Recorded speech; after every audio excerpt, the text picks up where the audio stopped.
Dan tema firman Tuhan di hari ini, member kerajaan Allah. Puji Tuhan.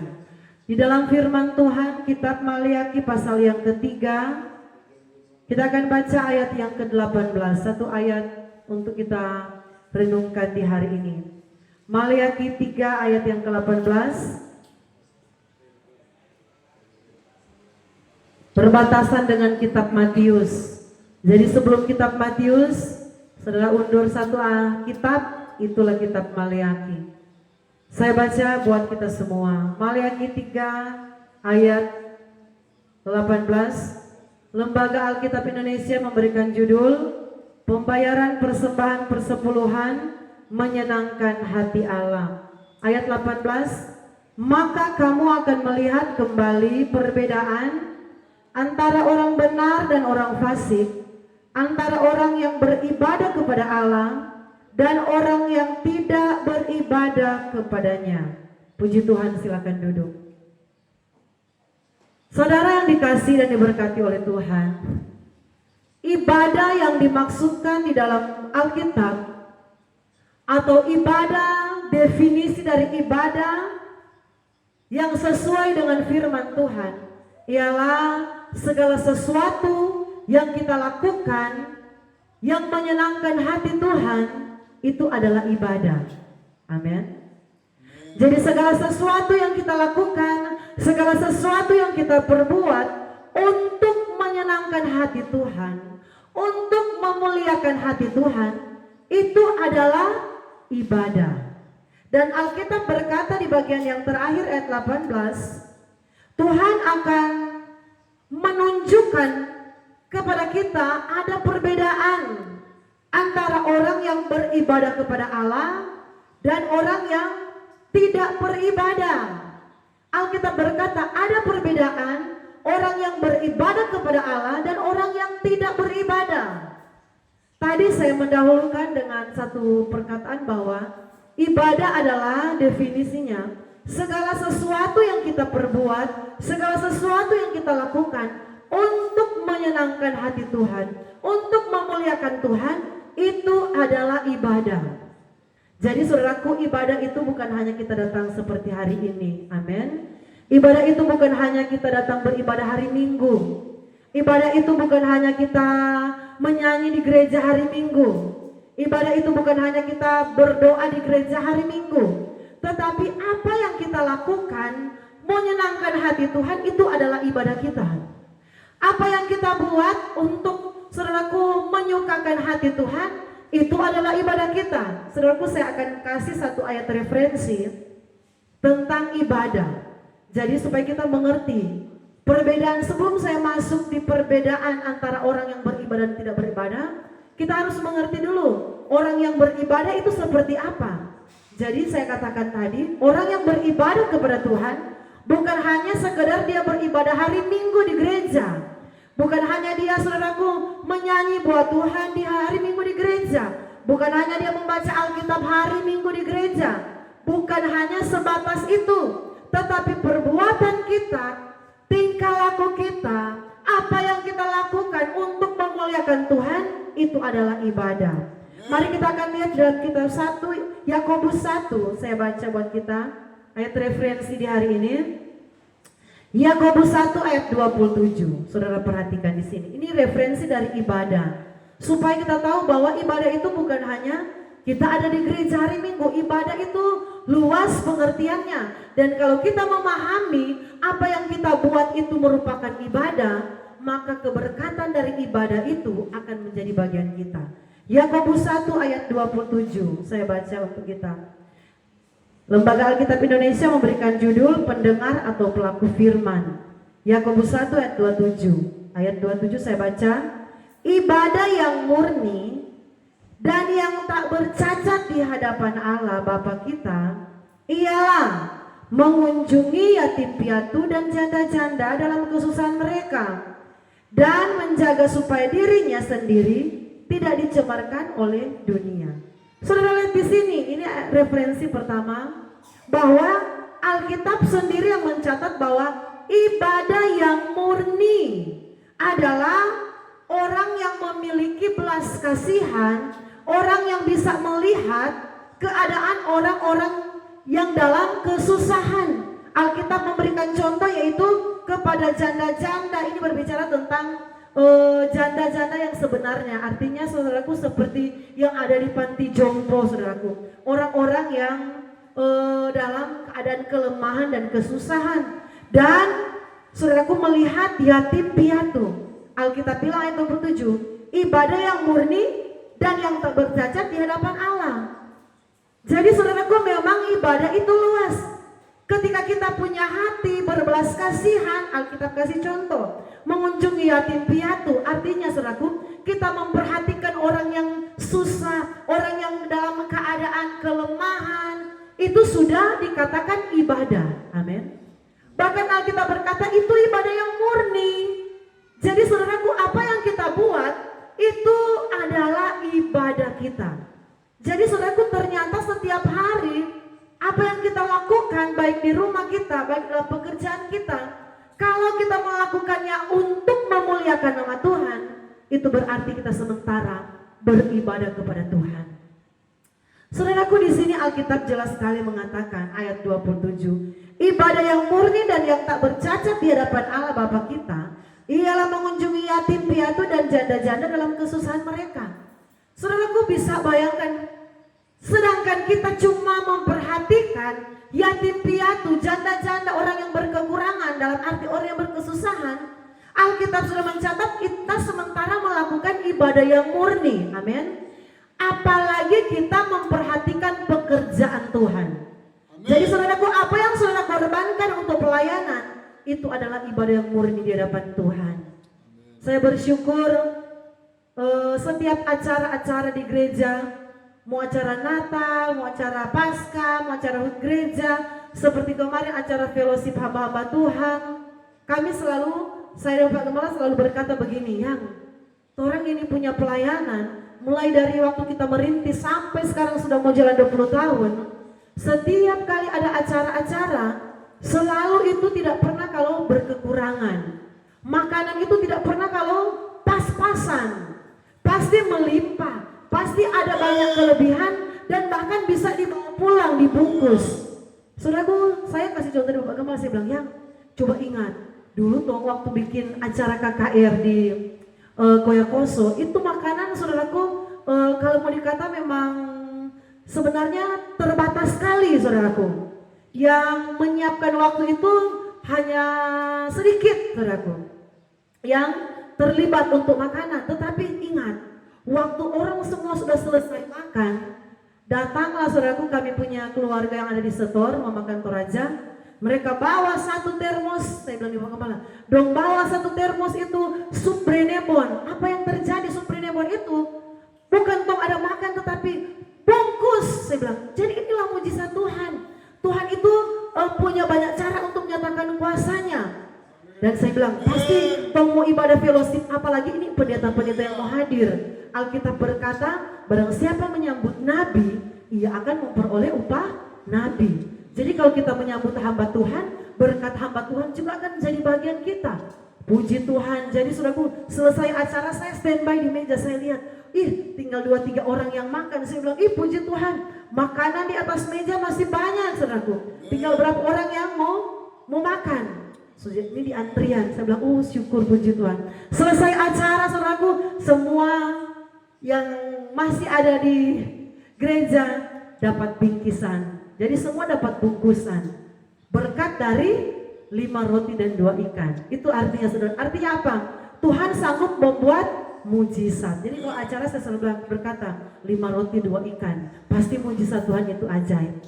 Saudaraku, Alkitab di sini mengatakan bahwa ibadah yang murni adalah ibadah ketika kita mengunjungi yatim piatu dan janda-janda. Mengapa disebut seperti itu? Ibadah yang murni, bahkan ibadah yang tak bercacat. Karena di situ saudaraku membutuhkan yang namanya pengorbanan kita. Amin. Melihat janda-janda bukan hanya sekedar tong pergi baru lihat-lihat. Amin. Datang di panti asuhan tidak mungkin kita cuma datang baru lihat-lihat tuh. Pasti ada sesuatu pengorbanan yang kita berikan. Amin. Jadi ibadah itu, apa yang kita korbankan itu ibadah. Dan Tuhan berkata di ayat pokok tadi, Tuhan akan menunjukkan perbedaan antara orang yang beribadah kepada Allah dan orang yang tidak beribadah kepadanya. Saudaraku, jadi ibadah perbuatan kita, apa yang kita berikan untuk Tuhan, percayalah itu ibadah kita yang sanggup membuat kita mengalami mujizat Tuhan. Amin. Tema firman Tuhan yang saya berikan tadi yaitu menjadi member kerajaan Allah. Saudaraku, member kerajaan Allah berarti kita akan melihat yang namanya diprioritaskan oleh Tuhan. Amin. Member kerajaan Allah itu pasti mengalami prioritas dari Tuhan. Saudaraku, saya dan Bapak Gembala berapa tahun yang lalu, saudaraku, kami membuat rekening, tapi rekening itu kami sudah tidak pakai di Bank Mandiri. Waktu kami masih tinggal di Dok 8. Kami datang di Bank Mandiri, antri sudah lama. Saya bilang, aduh, mau bikin rekening harus antri. Padahal yang untung kan bank. Tiap bulan dong potong berapa persen, tong masuk ATM dipotong juga administrasi. Sebenarnya yang untung mereka. Tetapi baru mau bikin rekening saya, saudaraku, antri capek ini di Bank Mandiri yang di kota. Dan saudaraku, ketika kami duduk-duduk di antrian, saya lihat saudaraku kami punya tuan rumah yang ada di Dok 8. Mereka waktu itu memang pengusaha besar. Jadi saudaraku, mereka ternyata di Bank Mandiri itu sudah yang namanya prioritas. Jadi tidak perlu lagi antri-antri, saudaraku. Mereka langsung naik di lantai 2. Saya lihat saudaraku yang dia tarik-tarik di tangan saudaraku. Baru itu kali saudaraku saya lihat uang itu tinggal diseret. Kantong plastik sampah, saudaraku, kantong plastik sampah, setengah kantong plastik sampah, karena itu memang mereka kontraktor besar ya, saudaraku. Mereka punya nama PT Engineering, apakah itu di Dok 7. Saya lihat istrinya, saudaraku, dia tinggal tarik, saudaraku. Ibu Meske, dia tidak lihat orang antri bawah lama, saudaraku. Karena dia prioritas, dia tinggal, saya bilang, berapa banyak itu uang itu di kantong sampah yang warna hitam, itu plastik hitam, saudaraku. Dia tarik, saya melihat, bendel-bendel naik di lantai atas di Bank Mandiri di kota. Karena memang saudaraku, mereka lagi bukan nasabah biasa, saudaraku. Mereka bukan nasabah lagi seperti orang ini, saudaraku, cuma tabung 100-200 ribu. Mereka itu memang sudah bunyi saudaraku. Proyek-proyek besar waktu itu belum ada anak-anak Papua yang ambil proyek, masih bisa orang-orang pendatang yang pegang-pegang proyek besar. Mereka punya proyek waktu itu, Papua belum terbagi berapa provinsi, besar sekali. Jadi saya lihat, begitu ya kalau prioritas. Mereka tidak pakai nomor antrian, langsung tembus langsung menghadap di kantor manajer, langsung menghadap di petinggi-petinggi yang ada di bank. Saudaraku, kalau kita mau menjadi member kerajaan Allah, kita akan mengalami yang namanya fasilitas kerajaan Allah. Amin.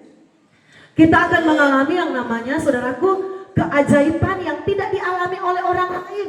Amen. Orang lain tidak alami, kita ini alami. Amin. Orang lain tidak rasakan, kita ini rasakan. Amen. Orang lain tidak alami mujizat Tuhan, orang lain tidak alami pertolongan Tuhan, kita ini ngalamin, kita ini alamin, kita ini rasakan mujizat dan pertolongan Tuhan. Itu yang disebut dari ayat yang kita baca ayat 18 tadi. Maka kamu akan melihat kembali perbedaan antara orang benar dan orang fasik, antara orang beribadah kepada Allah dan orang yang tidak beribadah kepada Allah. Orang yang beribadah kepada Allah otomatis dia menjadi member kerajaan Allah yang akan mengalami perbedaan yang Tuhan akan tunjukkan. Ada fasilitas-fasilitas khusus yang Tuhan siapkan bagi orang-orang yang beribadah kepada Allah, yang beribadah sungguh-sungguh kepada Tuhan. Baik seperti hari ini kita beribadah kepada Allah, hari ini kita beribadah, kita memuji dan memuliakan Tuhan, itu ibadah. Baik kita perbuatan, sikap hidup, apa yang kita lakukan yang menyenangkan Tuhan, itu ibadah, saudaraku. Pada hari saudaraku Jumat pagi-pagi saya pikir, nanti pas mungkin jam-jam 11 kah, Ibu Sylvie membawa itu es buah dan ikan. Ternyata saudaraku kami masih belum ada di gereja, masih sibuk di dapur. Ibu Inde sudah antar itu berkat yang mereka berikan. Puji Tuhan, saya bilang Bapak Gembala, ya nanti kalau mau Natalan tolong kasih tambah uang di Ibu Sylvie, bikin banyak ini, apa ini sate, apa ini ikan. Baru kali ini saya makan, sampai saudaraku kami sisa di pastori, aku bilang Yakub so pesan di Echun karena dia jualan depan, Ma ini jangan kore, jangan ambil, ini saya punya ini. Jadi saudaraku, Bapak Gembala tidak sempat makan apa itu? Makan cuma pas harinya. Besoknya saudaraku karena ada kelebihan, Bapak Gembala tidak sempat makan karena Yakub sokapleng. Dia bilang, "Mak, ini 2 tusuk saya punya, jangan kori lagi ini." Ya sudah, ini untuk kau. Jadi saudaraku luar biasa. Apa yang kita berikan untuk Tuhan itulah ibadah kita. Saudaraku, kita melakukan untuk Tuhan, mari kita berikan dengan sukacita. Amin. Saudaraku, apa yang dibawa oleh ketua pemuda, sudah Yakub itu memang paling apa? Dia kalau makanan paling spesialis sudah kalau makanan. Tadi dia goreng ikan, dia mau lengkap dia punya bumbu. Harus ada jeruknya, mesti ada masako, mesti ada garam. Kalau saya kalau tidak ada jeruk, garam saja. Yang penting ikan sudah rasa garam. Dia tidak. Dia mau cium dulu kalau masih bobo anyer, bobo amis. Jadi saudaraku waktu datang itu ketua pemuda besok, dia langsung lihat, ada telur puyuh. Sudah dia sudah pilih-pilih telur puyuh. Sudah, kau ini berbagi dengan bobo anyer. Kelebihan aku yang makan. Puji Tuhan. Jadi berkat. Jadi berkat untuk hamba-hamba Tuhan yang hadir. Jadi berkat untuk jemaat yang melayani. Jadi berkat di pastori. Banyak sekali berkat yang Tuhan boleh berikan melalui kita semua yang ada. Saudaraku, waktu juga hari lalu ada sempat hujan keras, angin, ini contoh. Jadi yang di sini saudaraku, sengnya sudah tertumpah keluar. Puji Tuhan karena ada seng dari Ibu Siti, Bapak Gembala bilang, cari tukang, pasang sudah. Kenapa kami pasang seng ini saudaraku di pastorin? Karena saudaraku 2 tahun lalu pencuri masuk tidak lewat depan, lewat yang di sini, yang di pojok ini kan agak rendah. Jadi saudaraku loncat dari situ. Kehilangan, tidak ada kehilangan uang karena tidak ada uang di pastorin. Yang kehilangan itu gitar. Gitar yang kami biasa pakai Beston masih baru, harganya 1 juta lebih saudaraku. Gitar yang masih mulus, gitar biasa bukan gitar listrik. Saya senang pakai kalau ibadah ya. Dong kasih tinggal gitar tua yang 18 tahun lalu punya itu yang tidak diambil, yang sudah agak rusak-rusak. Tetapi yang mereka ambil saudaraku gitar yang baru karena mereka lewat dari sini. Jadi saudaraku, pemberian dari jemaat itu adalah ibadah. Amin. Ibadah yang kita persembahkan kepada Tuhan. Jadi saudaraku, saya bilang, puji Tuhan, ternyata Tuhan tahu seng so jatuh. Ada seng yang kami taruh di balkon yang Ibu Sini kasih waktu tahun lalu atau 2 tahun lalu itu sudah bisa dipergunakan untuk keamanan. Dulu juga saudaraku beberapa bulan lalu pencuri juga masuk dari pintu samping. Mungkin jemaat lihat, kenapa pintu tinggal 1 di gereja, pintu samping ini memang sudah tutup mati. Pencuri masuk saudaraku, ambil apa yang mereka ambil yang tidak masuk akal. Minyak tanah saudaraku yang ambil, jadi ini pencuri lama ke minyak tanah dan semua naik ke altar. Jadi saudaraku, dulu kami sudah pernah kehilangan alat musik. Jadi memang itu apa yang saudara berikan itu untuk pengamanan gereja juga. Amin. Dan apa yang saudara buat itu adalah ibadah. Mari kita akan lihat lagi saudaraku referensi tentang ibadah. Roma 12 ayat 1. Kalau tadi ibadah yang murni, di dalam Yakobus 1:27 itu dibilang ibadah yang murni. Ibadah ketika kita memperhatikan janda, duda, yatim piatu itu ibadah yang murni. Tetapi dalam Roma 12 ayat 1 ada juga yang namanya ibadah yang sejati. Mari kita lihat di dalam kitab Roma 12 ayat 1. Saya baca. Persembahan yang benar. Karena itu saudara-saudara, demi kemurahan Allah aku menasihatkan kamu supaya kamu mempersembahkan tubuhmu sebagai persembahan yang hidup, yang kudus, yang berkenan kepada Allah. Itu adalah ibadahmu yang sejati. Jadi kalau kita ikut kerja bakti itu mempersembahkan tubuh, berarti korban tenaga. Mempersembahkan tubuh itu bukan materi, korban tenaga. Itu ibadah yang sejati. Jadi kalau kita dulu pernah kerja bakti, bersyukur, berarti saudara mengambil bagian dari yang namanya ibadah yang sejati. Amen. Karena kita berkata, persembahkanlah tubuhmu sebagai korban yang hidup berarti saudaraku, yang bukan yang mati, persembahan yang hidup. Ketika Tuhan kerja bakti, itu kita berkeringat. Orang yang hidup itu orang yang bisa bergerak dan beraktivitas. Itu maksudnya. Ibadah yang hidup, persembahan yang hidup, yang kudus, yang berkenan kepada Allah, itu ibadahmu yang sejati. Jadi persembahan tubuh kita ketika kita selesai acara bersihkan gereja, contoh kita bersihkan gereja, kita angkat piring, kita sementara mempersembahkan tenaga kita, amin. Kita sementara mempersembahkan tubuh kita, itu adalah ibadah yang sejati. Kalau tadi Yakobus 1:27, ibadah yang murni, yang tak bercacat, yaitu pengorbanan kita kepada orang-orang yang berkekurangan, yang berkesusahan. Tetapi ibadah yang sejati juga ada, yaitu pengorbanan tenaga kita, pengorbanan waktu kita. Seperti saat ini kita ada di gereja, ini ibadah yang sejati. Mengapa? Karena kita sementara membawa tubuh kita, diri kita ada di rumah Tuhan. Amin.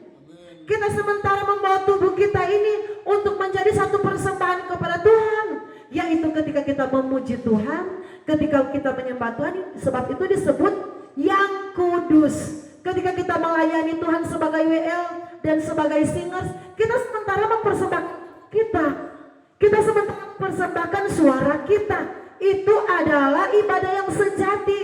Kita beribadah, kita dengar firman, ibadah yang sejati ketika kita sungguh-sungguh datang mencari Tuhan. Asalkan ada kesungguh-sungguhannya, amin. Bukan hanya sekedar, tetapi sungguh-sungguh kita beribadah.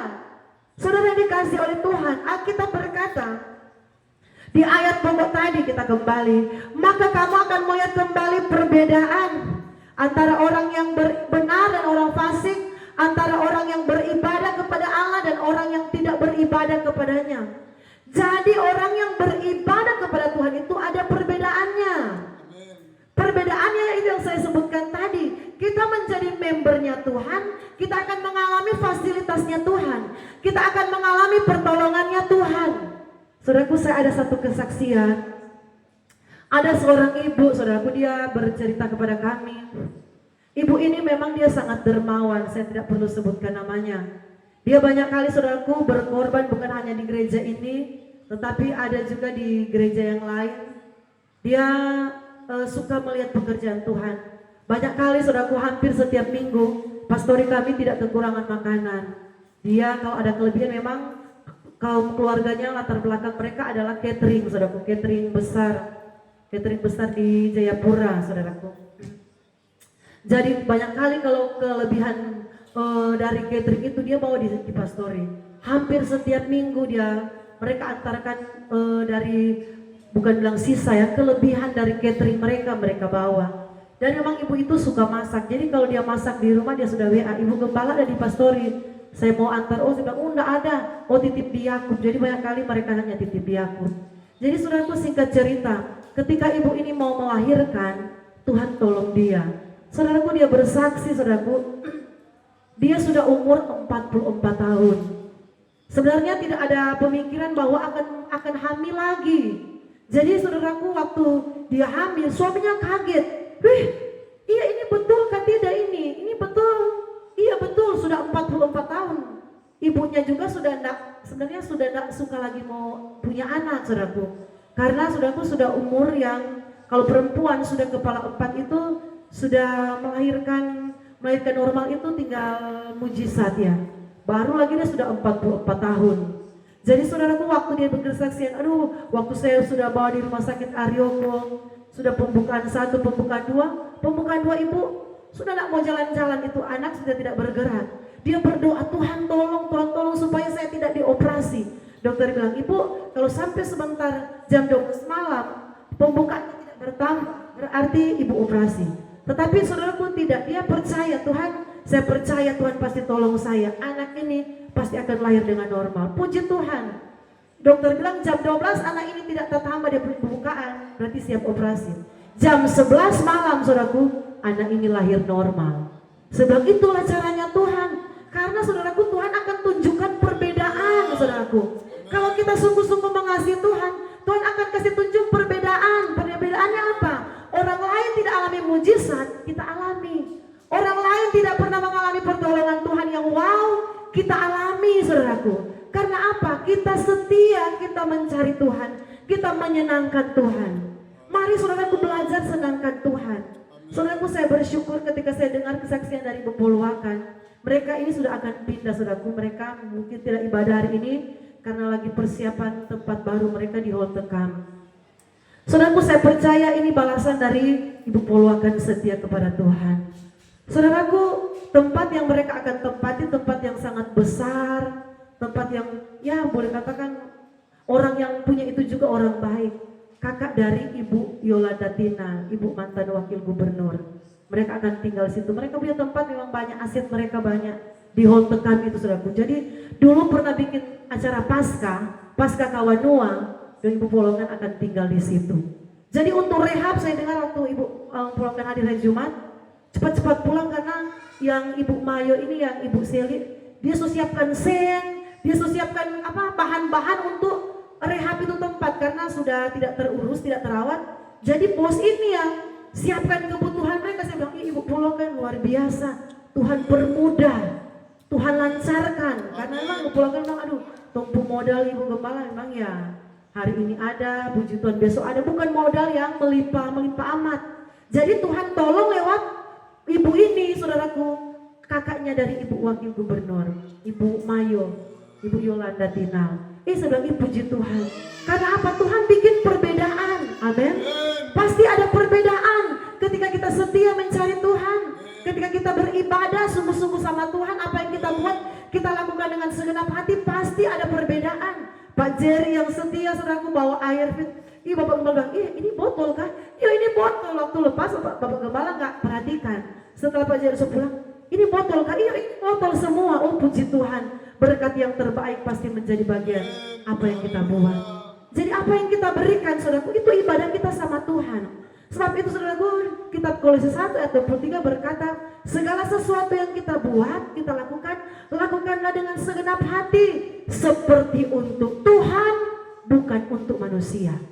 Jadi walaupun yang kita lakukan untuk keluarga kita, walaupun yang kita lakukan untuk pelayanan, walaupun yang kita lakukan untuk pendeta kita, untuk orang-orang ada di sekeliling kita, mari kita lakukan itu dengan segenap hati seperti untuk Tuhan dan bukan untuk manusia. Itu adalah ibadah kita. Dan saya percaya Tuhan akan tunjukkan perbedaannya. Kita akan menjadi member surga. Kita akan melihat fasilitas-fasilitas ajaib akan menjadi bagian kita. Apa yang orang lain tidak alami, kita alami. Saudaraku, kami pernah alami, saudaraku. Kami merasakan Tuhan itu ajaib. Dulu kami di Argapura kesusahan air. Yang waktu kami merintis, kami pernah masak pakai air hujan di Argapura. Tinggal tak ada air atau tampung air dari seng. Baru kami masak itu, saudaraku. Saya bilang, aduh susah sekali. Memang waktu itu merintis, saudaraku, belum ada jemaat. Masak pakai kompor, saudaraku, belum ada rice cooker, belum ada magicom. Baru tampung air hujan, mandi air hujan, cebok air hujan. Saya bilang, aduh setengah mati sekali, saudaraku. Susah sekali. Tetapi kalau kita sungguh-sungguh mau mengasihi Tuhan, ternyata, saudaraku, Tuhan, kami juga waktu di 28 beli air tangki. Jadi setiap 1 minggu beli tangki itu dulu masih 50.000 satu tangki, lama-lama naik 70, mungkin sekarang sudah 150.000 satu tangki PDAM. Tetapi puji Tuhan, saudaraku, Tuhan bawa kami di Entrop ini luar biasa, air melimpah. Tinggal mau dia selang dengan mesin air, sudah tinggal tarik ke sana, sudah air sudah mengalir, saudaraku, karena mata air dari ini orang bilang empang. Jadi memang, saudaraku, dulu kami tinggal di susah air. Sekarang Tuhan bawa kami di tempat yang melimpah air. Saudaraku, kalau kita sungguh-sungguh beribadah kepada Tuhan, kita akan menjadi membernya Tuhan. Kita akan melihat fasilitas-fasilitas surga menjadi bagian kita. Hal-hal ajaib yang kita tidak pikirkan, Tuhan akan sampaikan, Tuhan akan tolong, Tuhan akan campur tangan. Mari, saudaraku, ini yang disebut, maka kamu akan melihat kembali perbedaan antara orang benar dan orang fasik, antara orang yang beribadah kepada Allah dan orang yang tidak beribadah. Jadi orang yang tidak beribadah pasti, saudaraku, ada bedanya. Amin. Pasti ada bedanya. Walaupun mungkin banyak kali kita berkata, tidak ada guna saya ibadah, hidup saya begini, hidup saya begitu. Pasti, saudaraku, kalau Alkitab yang bilang ada perbedaan, satu saat kita akan alami perbedaan itu. Betul ya, Tuhan tolong saya ini. Seperti anaknya Ibu Indah, saudaraku, puji Tuhan, yang sekarang sudah sekolah di Jakarta. Dari begitu banyaknya, saudaraku, murid-murid yang ada di Jayapura ini, perwakilan dari Jayapura, ya Ibu, cuma 2 orang. Salah satunya ini Junita dan temannya. Jadi dari setiap kabupaten 2 orang, Kabupaten Sentani 2 orang, Jayapura 2 orang. Saudaraku, ini mustahil sebenarnya. Tetapi inilah perbedaan, saudaraku. Kalau kita beribadah sama Tuhan, kita terus dengan Tuhan, ada bedanya. Amin. Tuhan akan tunjukkan, orang lain tidak alami, kita alami. Saya dengar, puji Tuhan, Junita ini tiap bulan dapat uang jajan dari pemerintah 1 juta. Biaya sekolahnya ditangani, saudaraku. Kebutuhan-kebutuhan sana ditangani. Paling kalau orang tua kirim ya mungkin doi pulsaka. Tetapi kalau dia irit-irit di Jakarta, dia bilang mamanya, murah-murah mak, mau beli ini. Memang di sana murah-murah. Jadi saudaraku, Pak, difasilitasi oleh negara. Dan saya percaya itu bukan kebetulan. Amin. Itu bukan kebetulan, tapi itu fasilitas surga yang bekerja melalui pemerintah bagi keluarga Ibu Indah Tambun, saudaraku, karena mereka sudah setia beribadah sama Tuhan. Percaya kalau kita setia beribadah sama Tuhan, kita akan mengalami fasilitas surga. Pertolongan yang orang lain tidak alami, kita alami. Pertolongan yang orang lain tidak rasakan, kita rasakan. Puji Tuhan, saya tibakan firman Tuhan, saya serahkan kepada Bapak Gembala.